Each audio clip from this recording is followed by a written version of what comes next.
You ready?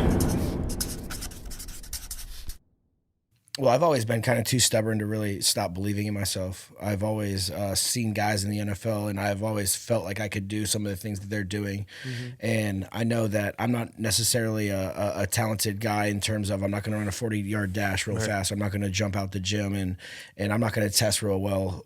But I know the intangibles of being a good football player. And you know, I come from a family. My dad's a high school football coach in Texas, and you know, he's in the Texas Hall of Fame for his accomplishments, and I've been lucky enough to be under the same roof, the same household, the same mentality as somebody that kind of paved the way for me. So Texas high school football is not a joke.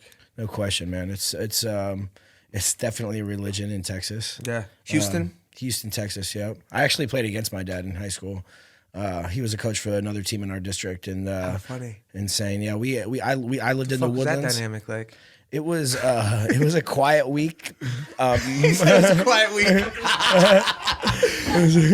Bump into him in the hallway. What's up, Dad? Hey, Dad, how are you?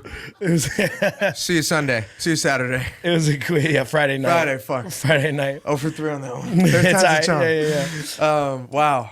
Yeah. How so funny. And he was like dead serious about it too. He's like Shit. ready to bury your ass. hell yeah, we're playing in front of 15,000 people. So That's bonkers. yeah, 100%. It was. He came up to me before every game that I played in against him, told me he loved me, and proceeded to call out our plays from the hash because he's a defensive coordinator. I played receiver, and he's seen our offense play for 15, 20 years because my brother played before me, so he knew the offense. The offense didn't change, And he just leveraged that.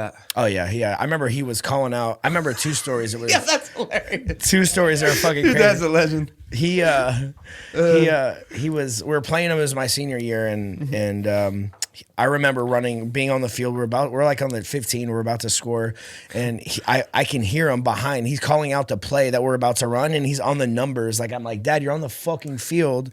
Get off that field. Dad. Yeah, keep it down. Quit calling Keep our it down. play. And then another circumstance that happened in that same game.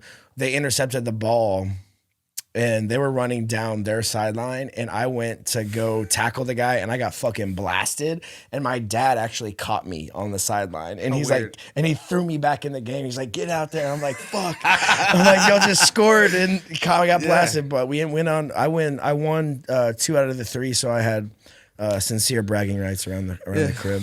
Suck on that one, Dad. Yeah. Dude, talk about it being environmental programming. Like this is right as soon as you were birthed into childhood. It was probably like, he was a Hall of Famer, you said? So how long did he coach? He coached for since he was 22. He's 60. Sheesh. He's 60. He's the athletic director now. So you were born 3 right high into schools. that fucking shit. I was a ball boy for all my dad's high school football teams. I was traveling. I rode in the back of the bus, and like my dad always coached in the hood, so it's like a real like rough part of town where he had to pick the kids up from school. He had to bring them to school. People there was is a really really rough part of Houston. So I kind of grew up in that environment. I went to a school. The Woodlands is a majority white community where it's a bubble town. Really, Right. it's kind of like. I've been through the Woodlands before. Yeah, 100%, and so I kind of got a different perspective at a very young age, or what life really was all about in our surrounding communities, and then I felt like I grew up pretty quick, just being around the locker room, being around guys all my life. So, Interesting. Mm-hmm. So you ready?